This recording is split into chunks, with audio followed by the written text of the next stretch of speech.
Да. Локален економски развој, имаме еден предлог, промена на даночната политика за неискористеност на деловниот простор. Во Велес имаме еден куп површина на неискористен деловен простор.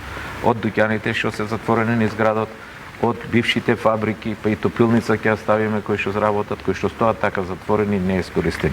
Што значи тоа? Зголемен данок неколку пати за неискористениот деловен простор. Ако може граѓанинот да плаќа за втор стан или за викендица поголем данок, зошто да не плаќа за поголем деловен простор? Што ќе направиме со тоа? Ќе ги стимулираме газдите на тој деловен простор или да отварат, или да бараат потенцијални инвеститори со цел за да не даваат кон општината голема сума на пари. Општината ќе си ги земи тие пари посебно на друг начин. Второ, ќе имаме или ќе стимулира, ќе најдат некои кои што нема да бараат баснословни суми за кирии, за осапување на просторот, него за поевтина кирија секој млад ќе има шанса да може за да започне свој бизнис.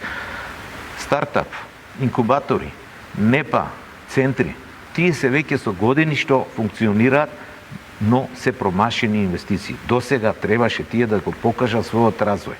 Зошто тоа се прави? Затоа што немаме критериуми за луѓе кои што ги назначуваме таму. Назначуваме секој пат политички луѓе кои што само гледаат моментот да си ја земат парата додека ЕУ фондовите ги финансираат тие.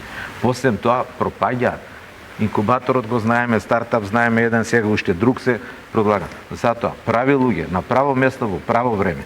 Тоа се прави само со критериуми за избор на раководни кадри, со критериуми за избор на администрација, со критериум на избор на сите јавни предпријатија кои што се под локалната самоуправа и пошироко, но сега зборуваме за локалната самоуправа.